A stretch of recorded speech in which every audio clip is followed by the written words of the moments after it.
Page को like करने के लिए लाइक बटन दबाएं।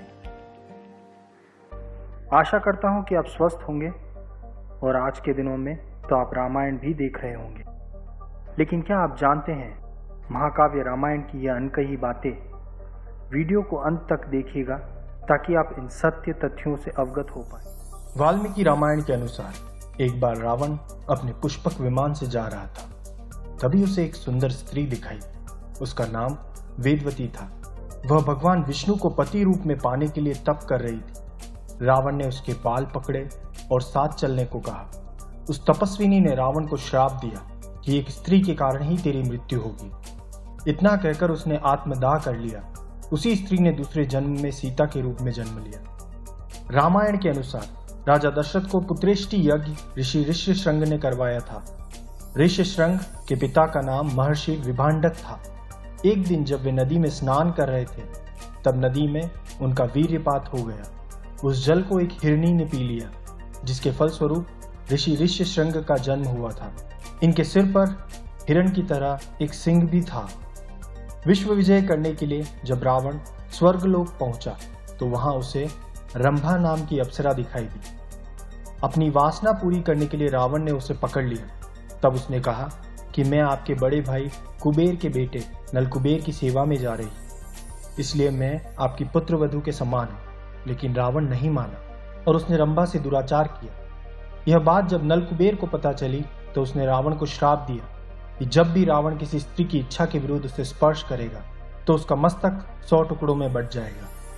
रावण की बहन शूर्पणखा के पति का नाम विद्युतजिह्व था, जो कालकेय नाम के राजा का सेनापति था।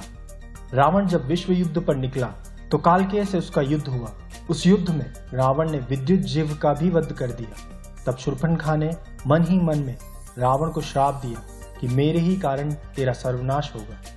श्री रामचरितमानस में लिखा है कि श्री राम सीता स्वयंवर में गए थे, जबकि वाल्मीकि रामायण में सीता स्वयंवर का वर्णन नहीं है।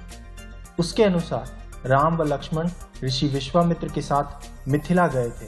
विश्वामित्र ने ही राजा जनक से श्री राम को वह शिव धनुष दिखाने के लिए कहा। तब श्री राम ने उस धनुष को उठा लिया और प्रत्यंचा चढ़ाते समय वह टूट गया। राजा जनक ने यह प्रण किया था कि जो इस शिव धनुष को उठा लेगा, उसी से वे अपनी पुत्री सीता का विवाह कर देंगे। श्री रामचरितमानस के अनुसार सीता स्वयंवर के समय भगवान परशुराम वहां आए थे और लक्ष्मण से उनका विवाद भी हुआ था। जबकि वाल्मीकि रामायण के अनुसार सीता से विवाह के बाद जब श्री राम अयोध्या लौट रहे थे, तब रास्ते में उन्हें परशुराम मिले। उन्होंने श्री राम से अपने धनुष पर बाण चढ़ाने के लिए कहा। श्री राम ने जब उनके धनुष पर बाण चढ़ा दिया, तो बिना किसी से विवाद किए वे वहां से चले गए। जिस समय भगवान श्री राम वनवास गए, उस समय उनकी आयु लगभग 27 वर्ष थी। राजा दशरथ श्री राम को वनवास नहीं भेजना चाहते थे, लेकिन वे वचनबद्ध थे। जब श्री राम को रोकने का कोई उपाय नहीं सूझा, तो उन्होंने श्री राम से यह भी कह दिया कि तुम मुझे बंदी बनाकर स्वयं राजा बन जाओ। हिंदू धर्म में 33 करोड़ देवी देवताओं की मान्यता है, जबकि रामायण के अरण्य कांड के 14वें सर्ग के 14वें श्लोक में सिर्फ 33 देवता ही बताए गए हैं। उसके अनुसार 12 आदित्य, 8 वसु, 11 रुद्र और 2 अश्विनी कुमार, ये ही कुल 33 देवता है। रघुवंश में एक परम प्रतापी राजा हुए थे, जिनका नाम अनरण्य था। जब रावण विश्व विजय करने निकला, तो राजा अनरण्य से उसका भयंकर युद्ध हुआ। उस युद्ध में राजा अनरण्य की मृत्यु हो गई, लेकिन मरने से पहले उन्होंने रावण को श्राप दिया कि मेरे ही वंश में उत्पन्न एक युवक तेरी मृत्यु का कारण बनेगा। रावण जब विश्व विजय पर निकला, तो वह यमलोक भी जा पहुंचा। वहां यमराज और रावण के बीच भयंकर युद्ध हुआ। जब यमराज ने रावण के प्राण लेने के लिए कालदंड का प्रयोग करना चाहा, तो ब्रह्मा ने उन्हें ऐसा करने से रोक दिया, क्योंकि किसी देवता द्वारा रावण का वध संभव नहीं था। रामायण के अनुसार सीता हरण करते समय रावण को रोकने का प्रयास जटायु ने किया था, तथा उनके भाई संपाति ने ही हनुमान को लंका के बारे में बताया था। ये दोनों ही गिद्ध प्रजाति के थे। ग्रंथों में जटायु तथा संपाति के पिता अरुण बताए गए हैं। अरुण ही भगवान सूर्य देव का रथ चलाते हैं और उनके भाई पक्षीराज गरुड़ है, जो भगवान विष्णु के वाहन हैं। जब श्री राम और लक्ष्मण वन में सीता की खोज कर रहे थे, उस समय कबंध नामक राक्षस का राम लक्ष्मण ने वध किया था। वास्तव में कबंध एक श्राप के कारण राक्षस बन गया था। जब श्री राम ने उसका दाह संस्कार किया तो वह श्राप मुक्त हो गया। कबंध ने ही श्री राम को सुग्रीव से मित्रता करने के लिए कहा था। श्री रामचरितमानस के अनुसार समुद्र ने जब वानर सेना को लंका जाने के लिए रास्ता नहीं दिया तो लक्ष्मण बहुत क्रोधित हुए, जबकि वाल्मीकि रामायण में लिखा है कि लक्ष्मण नहीं श्री राम समुद्र पर क्रोधित हुए थे और उन्होंने समुद्र को सुखा देने वाले बाण भी छोड़ दिए थे। तब लक्ष्मण व अन्य लोगों ने भगवान श्री राम को समझाया था। सभी जानते हैं कि समुद्र पर पुल का निर्माण नल और नील नामक वानरों ने किया था, क्योंकि उन्हें श्राप मिला था कि उनके द्वारा पानी में फेंकी गई वस्तु पानी में डूबेगी नहीं। जबकि वाल्मीकि रामायण के अनुसार नल देवताओं के शिल्पी विश्वकर्मा के पुत्र थे और वह स्वयं भी शिल्प कला में निपुण थे। अपनी इसी कला से उसने समुद्र पर पुल का निर्माण किया। रामायण के अनुसार समुद्र पर पुल बनाने के लिए 5 दिन का समय लगा। पहले दिन वानरों ने 14 योजन, दूसरे दिन 20 योजन, तीसरे दिन 21 योजन, चौथे दिन 22 योजन और 5वें दिन 23 योजन पुल बनाया था। इस प्रकार कुल 100 योजन लंबाई का पुल समुद्र पर बनाया गया। यह पुल 10 योजन चौड़ा था।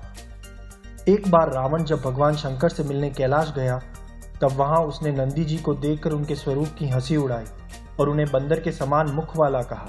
तब नंदी जी ने रावण को श्राप दिया कि बंदरों के कारण ही तेरा सर्वनाश होगा। रावण का पुत्र मेघनाद बहुत पराक्रमी था। उसने युद्ध में देवराज इंद्र को बंदी बना लिया था। बाद में ब्रह्मा जी के कहने पर उसने इंद्र को छोड़ दिया। इंद्र पर विजय पाने के कारण ही मेघनाद का नाम इंद्रजीत पड़ा। जिस समय राम रावण का अंतिम युद्ध चल रहा था उस समय इंद्र ने अपना रथ श्री राम के लिए भेजा था। उस रथ पर बैठकर ही श्री राम ने रावण को मारा था। जब काफी समय तक राम रावण का युद्ध चलता रहा तब अगस्त्य मुनि ने श्री राम को आदित्य हृदय स्तोत्र का पाठ करने को कहा। इसके बाद ही श्री राम ने रावण का वध किया। रामायण के अनुसार रावण जिस सोने की लंका में रहता था वह लंका पहले रावण के भाई कुबेर की थी। जब रावण विश्व विजय पर निकला तो उसने अपने भाई कुबेर को हराकर सोने की लंका तथा पुष्पक विमान पर अपना कब्जा कर लिया। रावण की पत्नी मंदोदरी की बड़ी बहन का नाम माया था। रावण ने उसे भी अपने बातों में फंसा लिया था।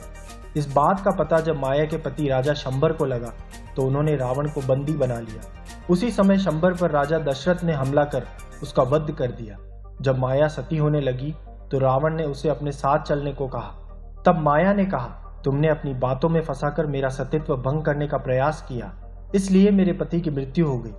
अतः तुम्हारी मृत्यु पतिव्रता स्त्री के कारण होगी। आशा करता हूँ कि आपको यह वीडियो अच्छी लगी होगी। मेरे पेज को जरूर लाइक करिएगा। धन्यवाद।